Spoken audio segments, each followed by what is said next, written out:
محترم ناظرین و سامعین، حق کی آواز کی جانب سے پیش خدمت۔ آج ہم بات کریں گے دور حاضر کی نامور علمی اور روحانی شخصیت حضرت مولانا مفتی منیر احمد اخون دامت برکاتہم العالیہ کے اس مضمون کے حوالے سے جو آج کے فتوے کے کالم میں اردو ٹائمز نیو یارک میں شائع ہوا۔ مضمون کا عنوان ہے عورت کے لیے نقاب کا شرعی حکم۔ امجد قریشی ٹورانٹو سے سوال کرتے ہیں، محترم مفتی منیر احمد اخون صاحب، السلام علیکم۔ میرا نام امجد قریشی ہے اور میں آپ کے کالم اور فتاویٰ ایک مدت سے پڑھتا آ رہا ہوں اور ہمیشہ سے دور حاضر کے جدید اور کبھی کبھی پیچیدہ اور حساس معاملات پر آپ کی رائے شریعت کی روشنی میں سننے کا متمنی رہتا ہوں۔ حضرت عالم اسلام کو ایک بار پھر ایک حساس اور جدید مشکل درپیش ہے۔ کینیڈا جیسے لبرل ملک جہاں ہمیشہ سے مذہبی اور معاشرتی اقدار کی قدر کی جاتی رہی تھی، وہاں پر بھی حال ہی میں ایک مسلمان طالب علم خاتون کو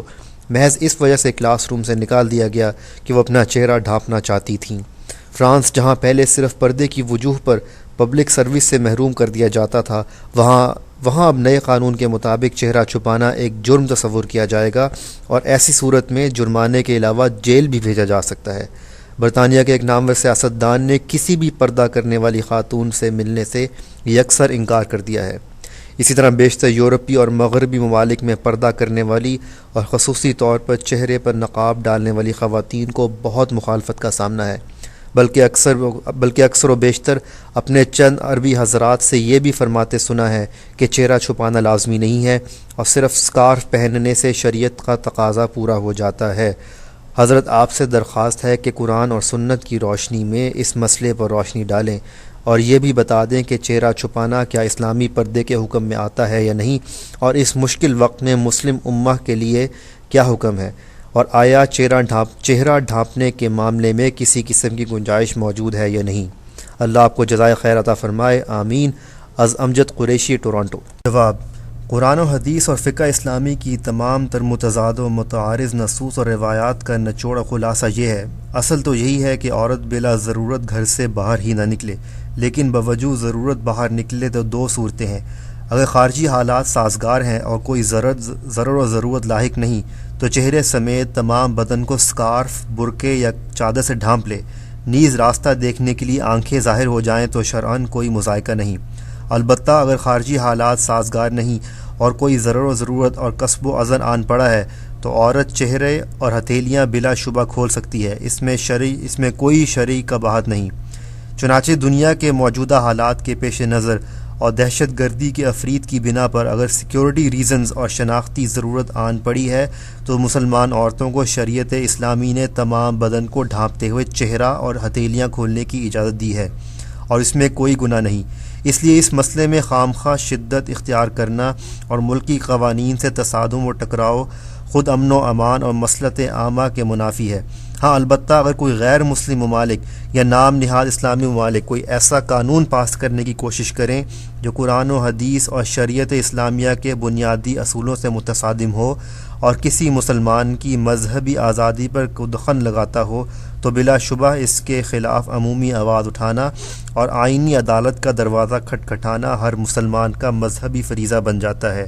نیز اس سلسلے میں غفلت و کوتاہی برتنا نہ صرف مجرمانہ خاموشی بلکہ سخت گناہ ہے۔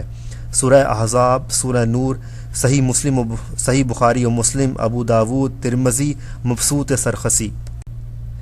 چہرہ اور ہتھیلیاں کھولنے کی اجازت۔ یہی وجہ ہے کہ سورہ نور کی آیت نمبر 31 میں ما ظہر منہا کے لفظ کی تفسیر مفسر قرآن حضرت عبداللہ بن عباس رضی اللہ عنہ نے چہرہ اور ہتھیلیوں سے کی ہے کہ ضرر و ضرورت کے وقت عورت کے لیے چہرے کا پردہ لازم نہیں۔ نیز یہی تفسیر باب العلم القضاء حضرت علی المرتضیٰ رضی اللہ عنہ، حضرت عبداللہ بن عمر رضی اللہ تعالیٰ عنہ اور ام المومنین حضرت عائشہ صدیقہ رضی اللہ عنہ نے اختیار کی ہے، اور کبار تابعین میں مفتی اعظم مکہ مکرمہ حضرت عطا، حضرت اکرمہ، حضرت سعید بن جبیر اور حضرت ابو الشعثہ اور حضرت امام ضحاک اور حضرت ابراہیم نخعی کا بھی یہی قول ہے۔ اور امام سرخسی نے ان حالات میں اس بات پر استدلال کیا ہے کہ عورت کا چہرہ سطر میں داخل نہیں، اور قاضی ایاس فرماتے ہیں کہ راہ چلتے عورت پر چہرہ ڈھانپنا واجب نہیں بلکہ سنت ہے۔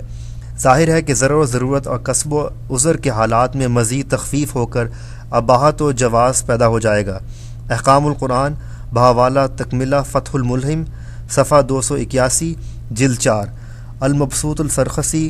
صفحہ 152 جلد 10، مغنی المحتاج صفحہ 129 128 جلد 3۔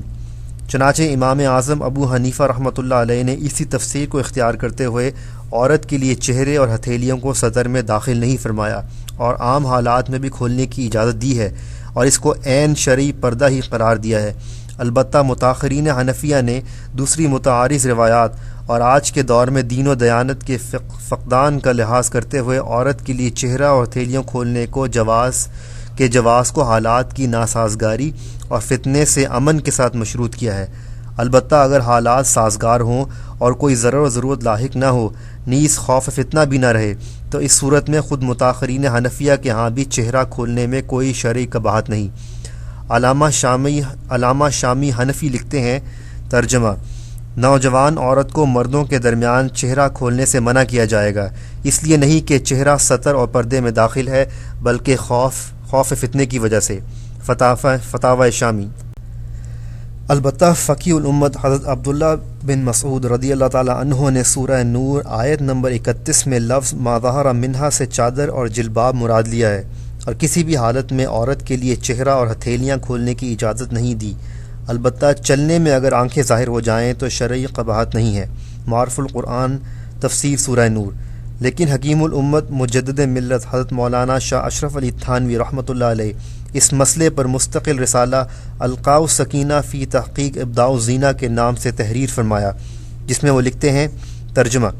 حضرت تھانوی اس رسالے میں فرماتے ہیں، اگر گہرائی اور تدبر سے نگاہ ڈالی جائے تو معلوم ہوگا کہ دونوں تفسیروں میں کوئی حقیقی اختلاف نہیں، اس لیے کہ لفظ ما ظہر منہا کی تفسیر اگرچہ چہرے اور ہتھیلیوں کی گئی ہے، لیکن استثناء میں ظہور کا لازمی صیغہ ذکر کیا گیا ہے،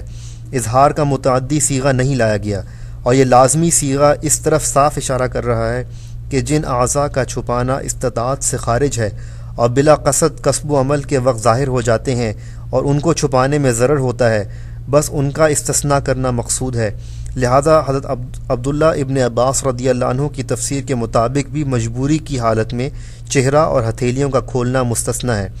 اور یہ تفسیر حضرت عبداللہ ابن مسعود رضی اللہ تعالیٰ عنہ کے قول کے منافی نہیں۔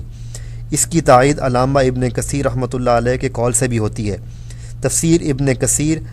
احکام القرآن صفحہ 469 جلد 3۔ جہاں تک آیات و روایات کا تعلق ہے تو ملاحظہ ہو۔ اللہ تعالیٰ کا ارشاد ہے، ترجمہ: آپ مسلمان عورتوں سے کہہ دیجئے کہ وہ اپنی نگاہیں نیچی رکھیں اور اپنی شرمگاہوں کی حفاظت کریں اور اپنی زینت کو ظاہر نہ کریں مگر جو اس میں کھلی چیز ہے۔ سورہ نور آیت نمبر 31۔ فائدہ: ما ظہر منہا سے مراد مفسر قرآن حضرت عبداللہ ابن عباس رضی اللہ عنہ کی تفسیر کے مطابق چہرہ اور ہتھیلیاں ہیں، یعنی ان کے کھلے رہنے میں کوئی مذائقہ نہیں۔ نیز غور و تدبر سے یہ بات سمجھ میں آتی ہے کہ اللہ تعالیٰ نے غض بصر یعنی نگاہیں نیچی رکھنے کا حکم مومن مردوں اور عورتوں دونوں کو دیا ہے، اس لیے کہ مومن مردوں کا چہرہ کھلا ہوا ہے، تبھی تو مومن عورتوں کو غض بصر کا حکم ہے، اور ما ظہر منہا کے استثناء کی وجہ سے مومن عورتوں کا چہرہ بھی کھلا ہوا ہے، تبھی تو مومن مردوں کو غض بصر کا حکم دیا گیا ہے۔ معلوم ہوا غض بصر یعنی نگاہ نیچی رکھنے میں حکمت ہی یہ ہے کہ دونوں جانب چہرہ کھلا ہوا ہے، جو کہ موضوع زینت بھی ہے اور موجب فتنہ بھی، لہٰذا غض بصر سے اس کا ازالہ ہوا ہے۔ اسی لیے متاخرین حنفیہ نے چہرہ اور ہتھیلیاں کے کھلے رہنے کو ضرر و ضرورت اور کسب و عذر کے ساتھ مشروط کر کے اباحت و اجازت دی ہے۔ حضرت عائشہ صدیقہ رضی اللہ عنہا سے مروی ہے، ترجمہ: حضرت عائشہ صدیقہ رضی اللہ عنہا سے روایت ہے کہ ایک مرتبہ اسما بنت ابی بکر رضی اللہ تعالیٰ عنہا نبی اکرم صلی اللہ علیہ وسلم کے پاس اس حال میں آئیں کہ ان کے تن پر باریک کپڑے تھے، تو آپ صلی اللہ علیہ وسلم نے ان سے آراز فرمایا اور کہا، اے اسما، جب عورت بالغ ہو جائے تو یہ مناسب نہیں کہ اس کے جسم کا کوئی حصہ نظر آئے سوائے اس کے، اور آپ صلی اللہ تعالیٰ علیہ وسلم نے چہرہ اور ہتھیلیوں کی طرف اشارہ فرمایا۔ سنن ابو داود۔ فائدہ: اس حدیث میں نبی اکرم صلی اللہ علیہ وسلم نے خود چہرے اور ہتھیلیوں کو ستر اور پردے کے حکم سے مستثنیٰ